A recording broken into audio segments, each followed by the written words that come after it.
7. The supply of labor as affected by the disutility of labor. The fundamental facts affecting the supply of labor are: 1. Every individual can expend only a limited quantity of labor. 2. This definite quantity cannot be performed at any time desired.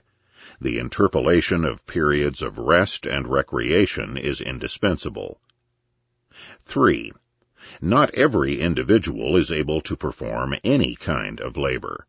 There are innate as well as acquired diversities in the abilities to perform certain types of work.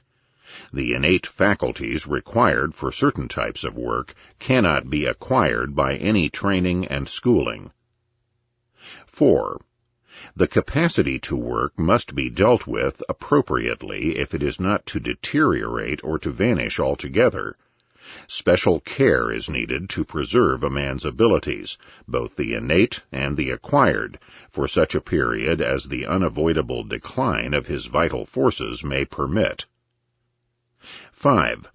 As work approaches the point at which the total amount of work a man can perform at the time is exhausted, and the interpolation of a period of recreation is indispensable, fatigue impairs the quantity and the quality of the performance.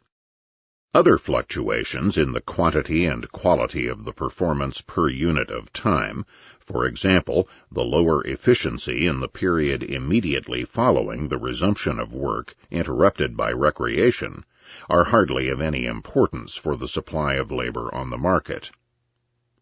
6. Men prefer the absence of labor, that is, leisure, to labor, or, as the economists put it, they attach disutility to labor.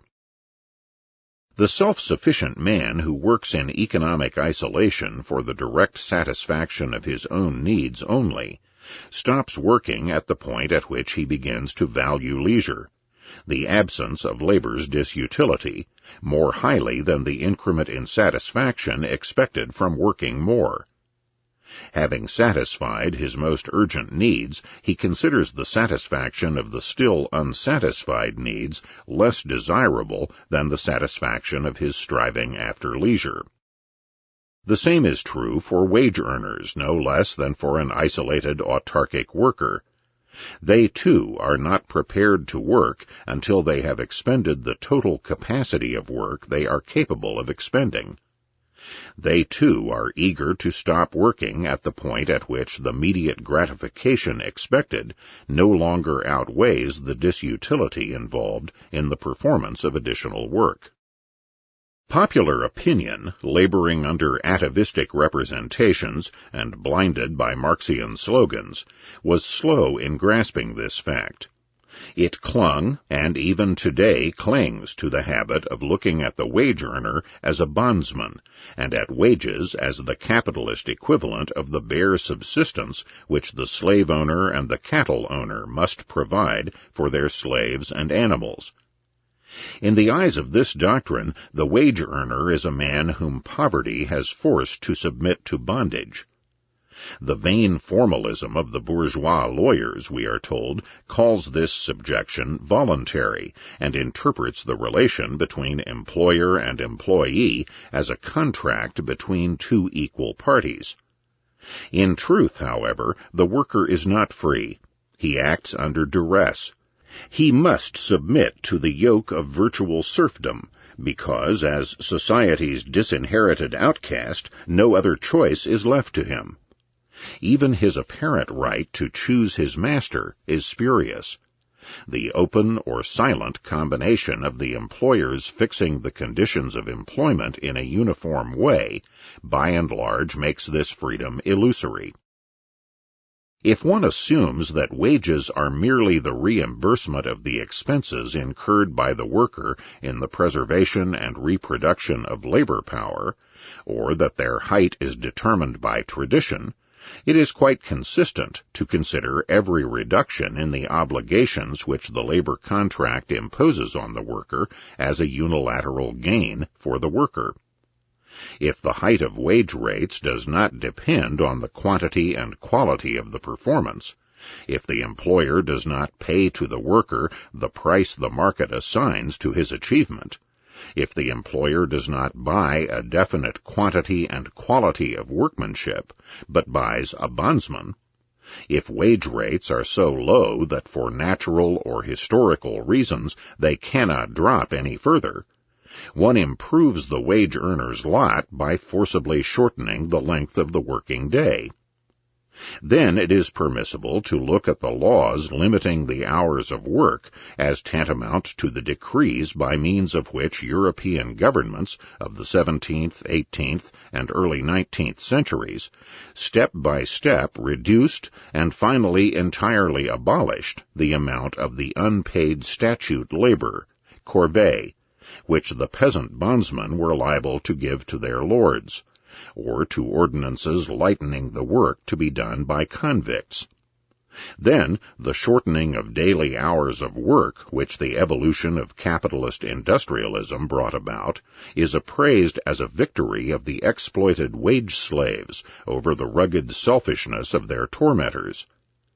All laws imposing upon the employer the duty to make definite expenditures to the benefit of the employees are described as social gains, that is, as liberalities for the attainment of which the employees do not have to make any sacrifice.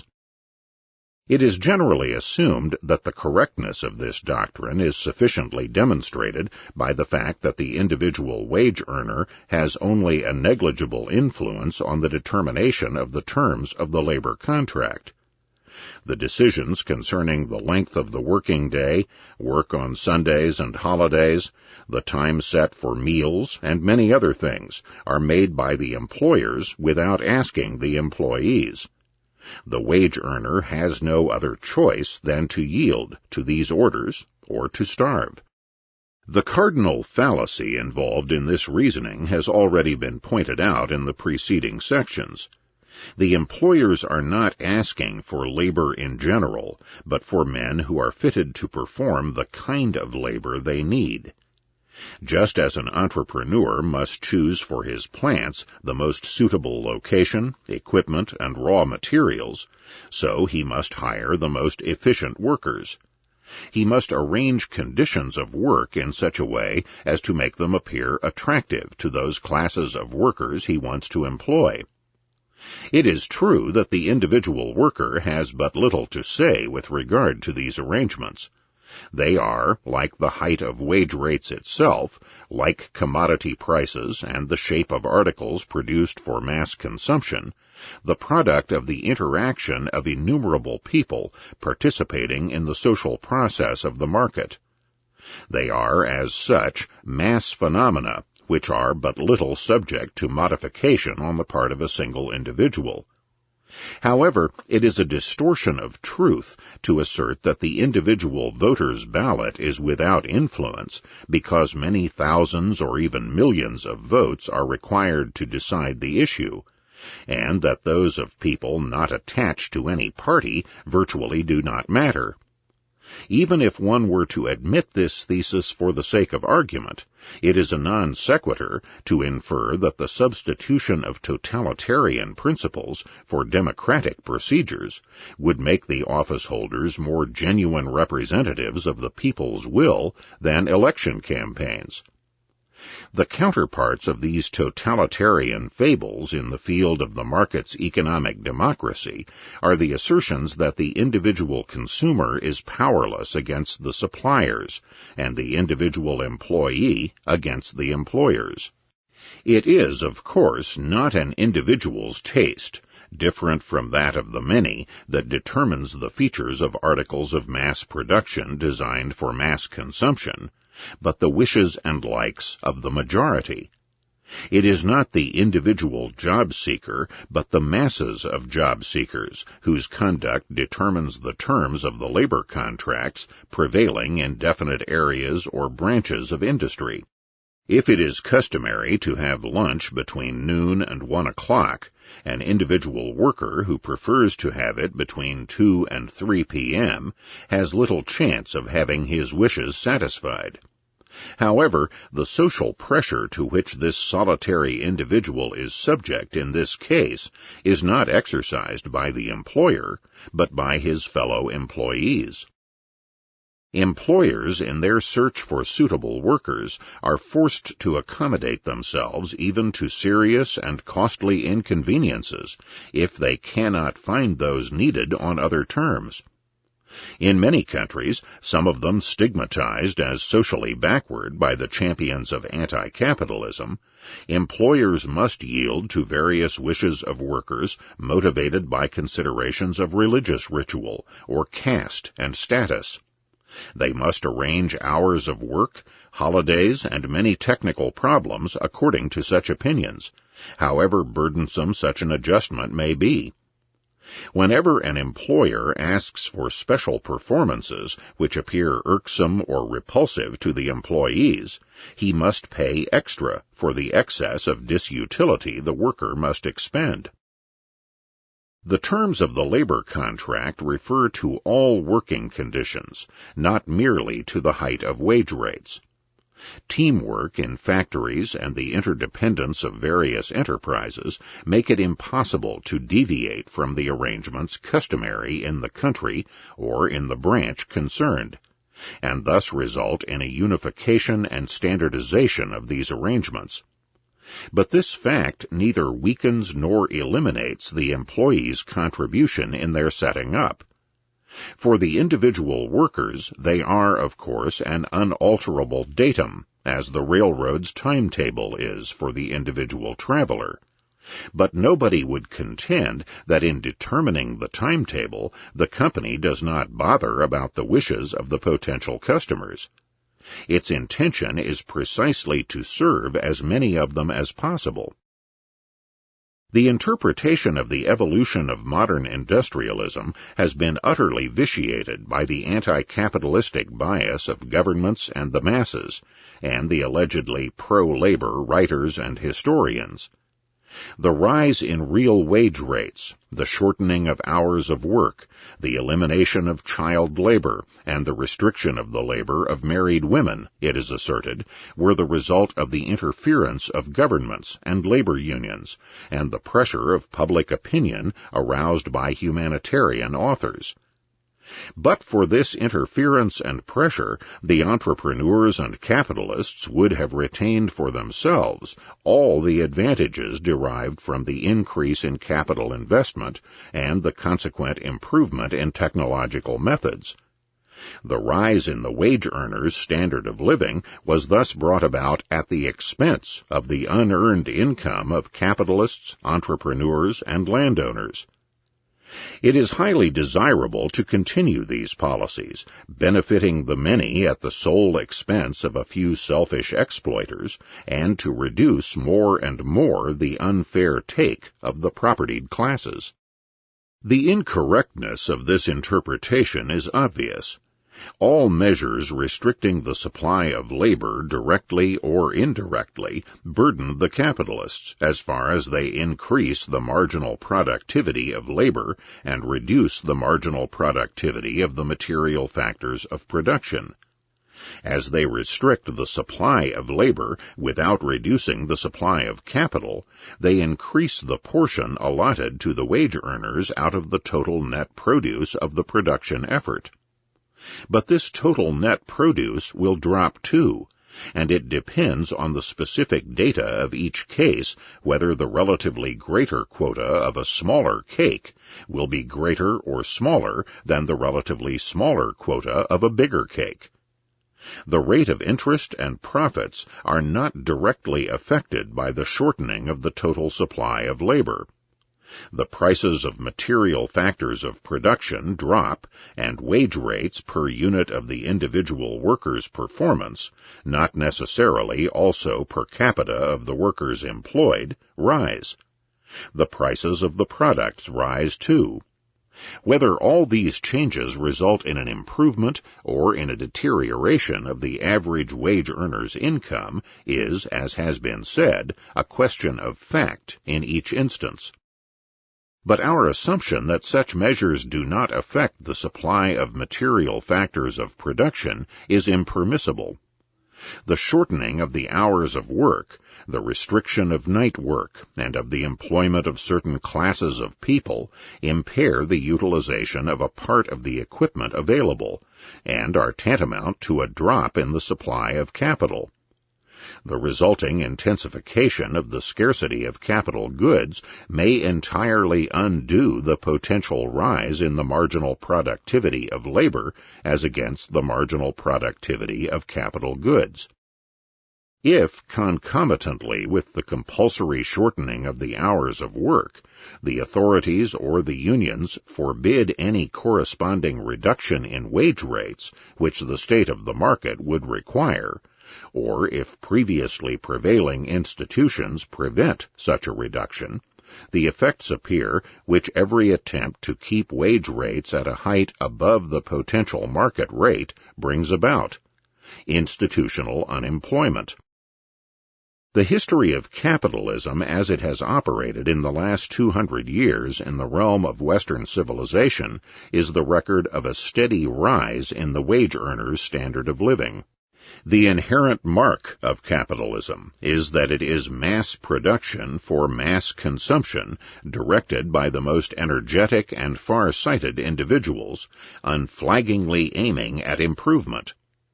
Its driving force is the profit motive, the instrumentality of which forces the businessman constantly to provide the consumers with more, better, and cheaper amenities. An excess of profits over losses can appear only in a progressing economy, and only to the extent to which the masses' standard of living improves. Thus capitalism is the system under which the keenest and most agile minds are driven to promote to the best of their abilities the welfare of the laggard many. In the field of historical experience, it is impossible to resort to measurement. As money is no yardstick of value and want satisfaction, it cannot be applied for comparing the standard of living of people in various periods of time.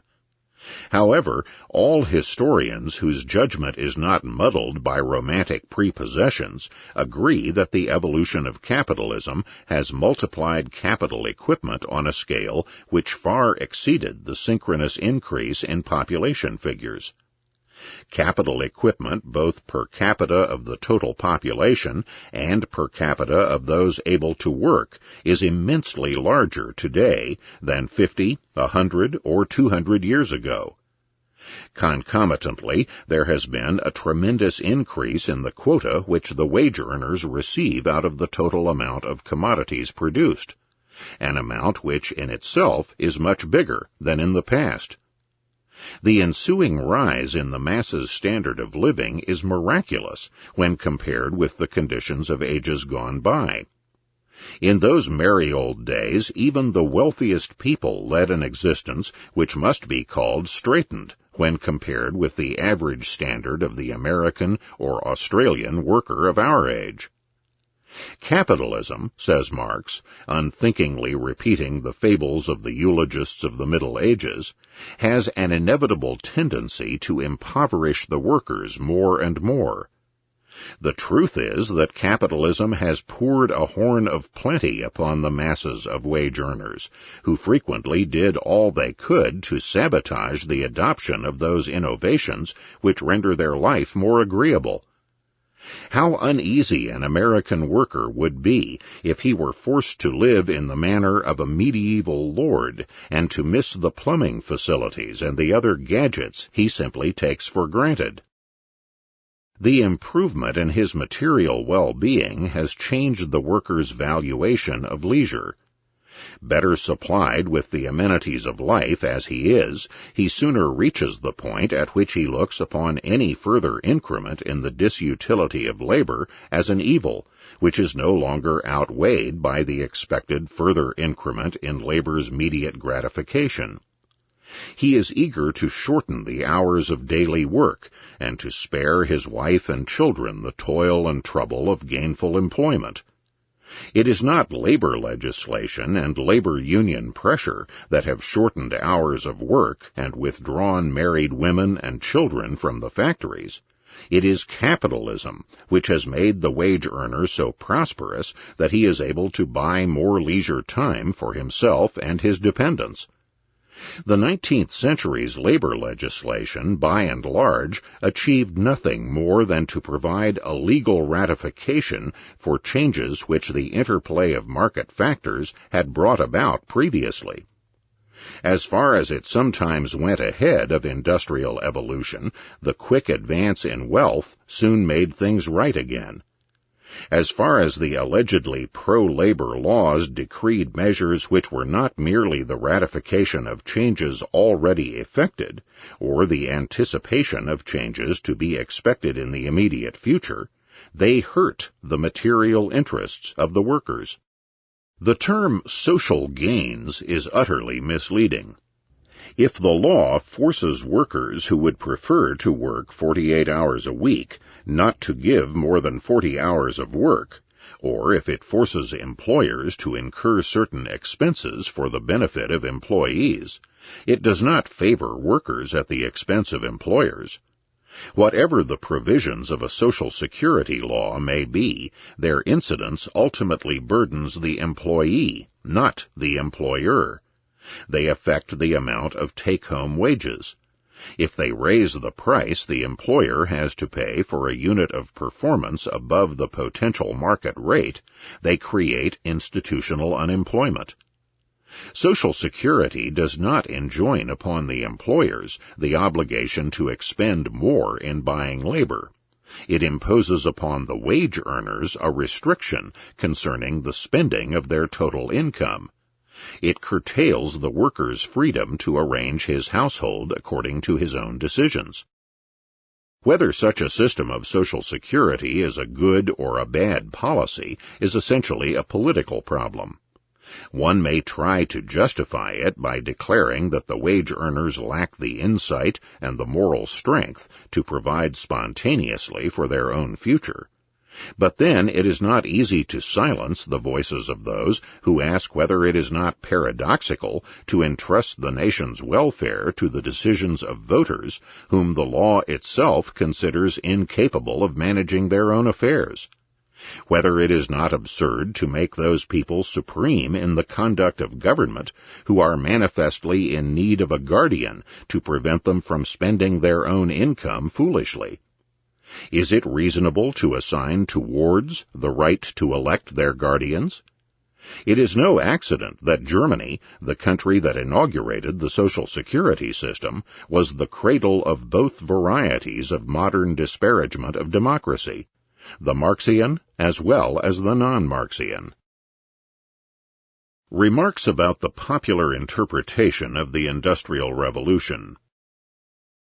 It is generally asserted that the history of modern industrialism, and especially the history of the British Industrial Revolution, provide an empirical verification of the realistic or institutional doctrine, and utterly explode the abstract dogmatism of the economists. The attribution of the phrase, the Industrial Revolution, to the reigns of the two last Hanoverian Georges was the outcome of deliberate attempts to melodramatize economic history in order to fit it into the Procrustean Marxian schemes. The transition from medieval methods of production to those of the free enterprise system was a long process that started centuries before 1760, and even in England was not finished in 1830. Yet it is true that England's industrial development was considerably accelerated in the second half of the 18th century. It is therefore permissible to use the term industrial revolution in the examination of the emotional connotations with which Fabianism, Marxism, the historical school, and institutionalism have loaded it. The economists flatly deny that labor unions and government pro-labor legislation can and did lastingly benefit the whole class of wage earners and raise their standard of living. But the facts, say the anti-economists, have refuted these fallacies. The statesmen and legislators who enacted the Factory Acts displayed a better insight into reality than the economists. While laissez-faire philosophy, without pity and compassion, taught that the sufferings of the toiling masses are unavoidable, the common sense of laymen succeeded in quelling the worst excesses of profit-seeking business. The improvement in the conditions of the workers is entirely an achievement of governments and labor unions. Such are the ideas permeating most of the historical studies dealing with the evolution of modern industrialism. The authors begin by sketching an idyllic image of conditions as they prevailed on the eve of the Industrial Revolution. At that time, they tell us, things were, by and large, satisfactory. The peasants were happy. So also were the industrial workers under the domestic system. They worked in their own cottages and enjoyed a certain economic independence, since they owned a garden plot and their tools. But then the Industrial Revolution fell like a war or a plague on these people. The factory system reduced the free worker to virtual slavery. It lowered his standard of living to the level of bare subsistence. In cramming women and children into the mills, it destroyed family life and sapped the very foundations of society, morality, and public health. A small minority of ruthless exploiters had cleverly succeeded in imposing their yoke upon the immense majority. The truth is that economic conditions were highly unsatisfactory on the eve of the Industrial Revolution. The traditional social system was not elastic enough to provide for the needs of a rapidly increasing population. Neither farming nor the guilds had any use for the additional hands. Business was imbued with the inherited spirit of privilege and exclusive monopoly. Its institutional foundations were licenses and the grant of a patent of monopoly. Its philosophy was restriction and the prohibition of competition, both domestic and foreign. The number of people for whom there was no room left in the rigid system of paternalism and government tutelage of business grew rapidly. They were virtually outcasts. The apathetic majority of these wretched people lived from the crumbs that fell from the tables of the established castes. In the harvest season they earned a trifle by occasional help on farms. For the rest, they depended upon private charity and communal poor relief. Thousands of the most vigorous youths of these strata were pressed into the service of the Royal Army and Navy. Many of them were killed or maimed in action. Many more perished ingloriously from the hardships of the barbarous discipline, from tropical diseases, or from syphilis. Other thousands, the boldest and most ruthless of their class, infested the country as vagabonds, beggars, tramps, robbers, and prostitutes.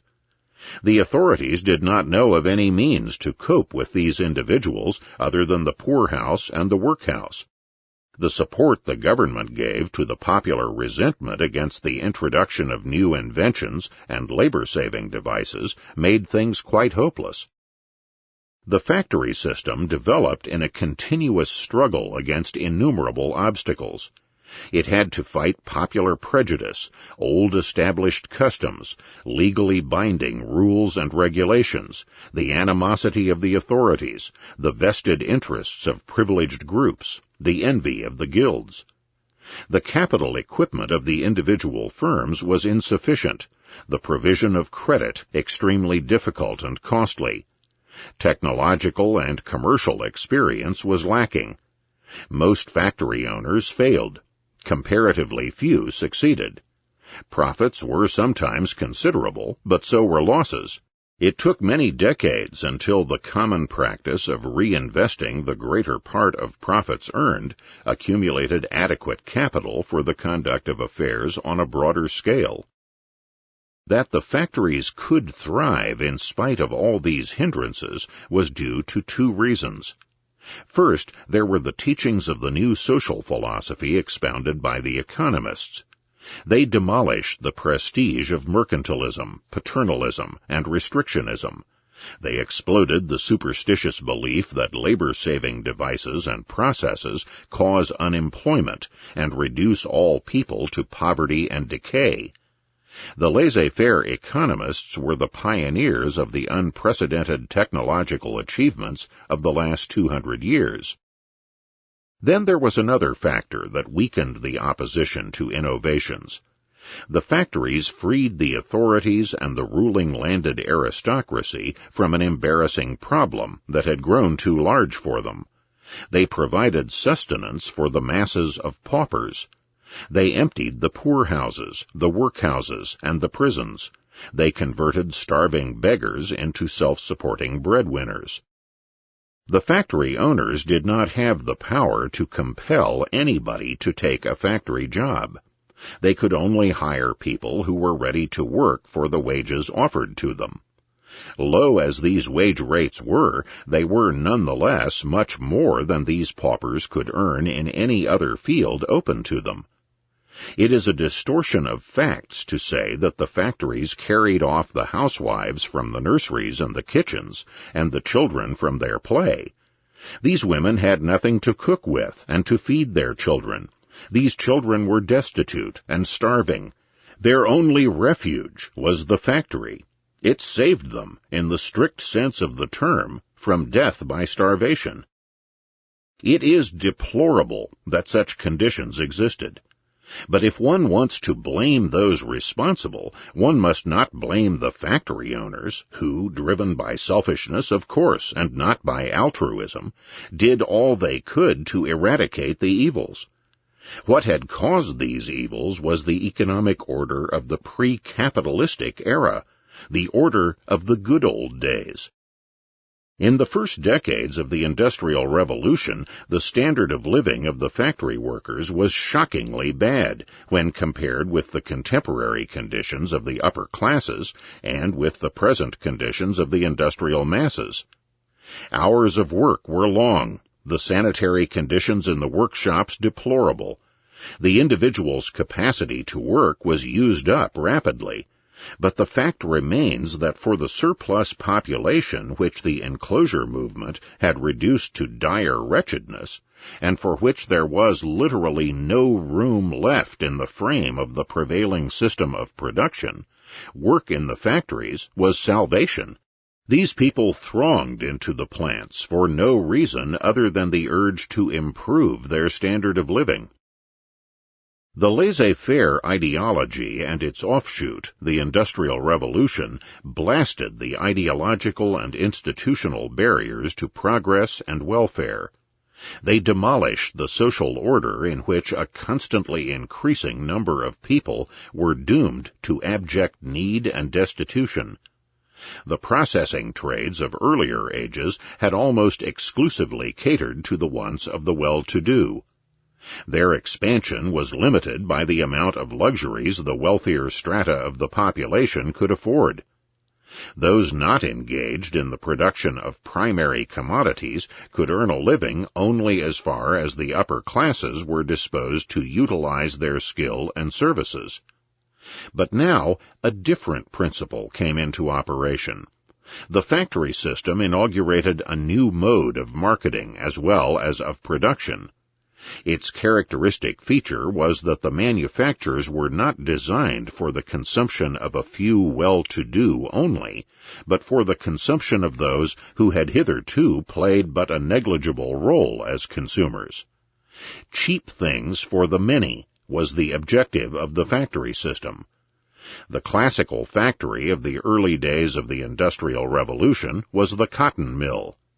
Now the cotton goods, it turned out, were not something the rich were asking for.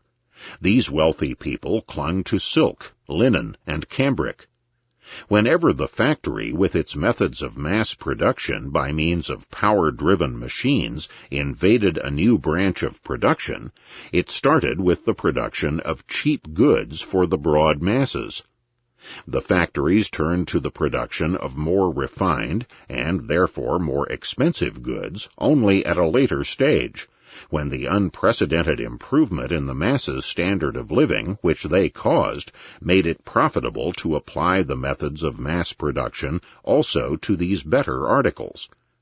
Thus, for instance, the factory-made shoe was for many years bought only by the proletarians, while the wealthier consumers continued to patronize the custom shoemakers. The much-talked-about sweatshops did not produce clothes for the rich, but for people in modest circumstances. The fashionable ladies and gentlemen preferred, and still do prefer, custom-made frocks and suits. The outstanding fact about the Industrial Revolution is that it opened an age of mass production for the needs of the masses. The wage earners are no longer people toiling merely for other people's well-being. They themselves are the main consumers of the products the factories turn out. Big business depends upon mass consumption. There is, in present-day America, not a single branch of big business that would not cater to the needs of the masses. The very principle of capitalist entrepreneurship is to provide for the common man. In his capacity as consumer, the common man is the sovereign, whose buying or abstention from buying decides the fate of entrepreneurial activities. There is in the market economy no other means of acquiring and preserving wealth than by supplying the masses in the best and cheapest way with all the goods they ask for. Blinded by their prejudices, many historians and writers have entirely failed to recognize this fundamental fact. As they see it, wage earners toil for the benefit of other people. They never raise the question who these other people are. Mr. and Mrs. Hammond tell us that the workers were happier in 1760 than they were in 1830. This is an arbitrary value judgment. There is no means of comparing and measuring the happiness of different people and of the same people at different times. We may agree, for the sake of argument, that an individual who was born in 1740 was happier in 1760 than in 1830. But let us not forget that in 1770, according to the estimate of Arthur Young, England had 8.5 million inhabitants, while in 1831, according to the census, the figure was 16 million. This conspicuous increase was mainly conditioned by the Industrial Revolution. With regard to these additional Englishmen, the assertion of the eminent historians can only be approved by those who endorse the melancholy verses of Sophocles. Not to be born is, beyond all question, the best. But when a man has once seen the light of day, this is next best, that speedily he should return to that place whence he came. The early industrialists were, for the most part, men who had their origin in the same social strata from which their workers came. They lived very modestly, spent only a fraction of their earnings for their households, and put the rest back into the business. But as the entrepreneurs grew richer, the sons of successful businessmen began to intrude into the circles of the ruling class. The high-born gentlemen envied the wealth of the parvenus, and resented their sympathies with the reform movement. They hit back by investigating the material and moral conditions of the factory hands, and enacting factory legislation. The history of capitalism in Great Britain, as well as in all other capitalist countries, is a record of an unceasing tendency toward the improvement in the wage earner's standard of living. This evolution coincided with the development of pro-labor legislation and the spread of labor unionism on the one hand, and with the increase in the marginal productivity of labor on the other hand. The economists assert that the improvement in the workers' material conditions is due to the increase in the per capita quota of capital invested, and the technological achievements which the employment of this additional capital brought about. As far as labor legislation and union pressure did not exceed the limits of what the workers would have got without them as a necessary consequence of the acceleration of capital accumulation as compared with population, they were superfluous. As far as they exceeded these limits, they were harmful to the interests of the masses. They delayed the accumulation of capital, thus slowing down the tendency toward a rise in the marginal productivity of labor and in wage rates. They conferred privileges on some groups of wage earners at the expense of other groups. They created mass unemployment and decreased the amount of products available for the workers in their capacity as consumers. The apologists of government interference with business and of labor unionism ascribe all the improvements in the conditions of the workers to the actions of governments and unions. Except for them, they contend, the workers' standard of living would be no higher today than it was in the early years of the factory system. It is obvious that this controversy cannot be settled by appeal to historical experience. With regard to the establishment of the facts, there is no disagreement between the two groups. Their antagonism concerns the interpretation of events, and this interpretation must be guided by the theory chosen. The epistemological and logical considerations which determine the correctness or incorrectness of a theory are logically and temporally antecedent to the elucidation of the historical problem involved. The historical facts, as such, neither prove nor disprove any theory. They need to be interpreted in the light of theoretical insight. Most of the authors who wrote the history of the conditions of labor under capitalism were ignorant of economics, and boasted of this ignorance.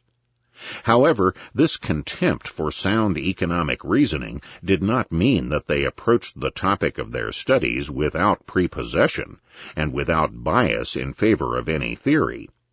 They were guided by the popular fallacies concerning governmental omnipotence and the alleged blessings of labor unionism. It is beyond question that the Webbs, as well as Luyo Brentano and a host of minor authors, were at the very start of their studies imbued with a fanatical dislike of the market economy and an enthusiastic endorsement of the doctrines of socialism and interventionism. They were certainly honest and sincere in their convictions and tried to do their best. Their candor and probity exonerates them as individuals. It does not exonerate them as historians. However pure the intentions of a historian may be, there is no excuse for his recourse to fallacious doctrines. The first duty of a historian is to examine with the utmost care all the doctrines to which he resorts in dealing with the subject matter of his work. If he neglects to do this, and naively espouses the garbled and confused ideas of popular opinion, he is not a historian, but an apologist and propagandist. The antagonism between the two opposite points of view is not merely a historical problem. It refers no less to the most burning problems of the present day. It is the matter of controversy in what is called, in present-day America, the problem of industrial relations. Let us stress one aspect of this matter only. Vast areas, Eastern Asia, the East Indies, Southern and Southeastern Europe, Latin America, are only superficially affected by modern capitalism. Conditions in these countries, by and large, do not differ from those of England on the eve of the Industrial Revolution. There are millions and millions of people for whom there is no secure place left in the traditional economic setting. The fate of these wretched masses can be improved only by industrialization. What they need most is entrepreneurs and capitalists. As their own foolish policies have deprived these nations of the further enjoyment of the assistance imported foreign capital hitherto gave them, they must embark upon domestic capital accumulation. They must go through all the stages through which the evolution of Western industrialism had to pass. They must start with comparatively low wage rates and long hours of work. But, deluded by the doctrines prevailing in present-day Western Europe and North America, their statesmen think that they can proceed in a different way. They encouraged labor union pressure and alleged pro-labor legislation. Their interventionist radicalism nips in the bud all attempts to create domestic industries. These men do not comprehend that industrialization cannot begin with the adoption of the precepts of the International Labor Office and the principles of the American Congress of Industrial Organizations. Their stubborn dogmatism spells the doom of the Indian and Chinese coolies, the Mexican peons, and millions of other peoples, desperately struggling on the verge of starvation.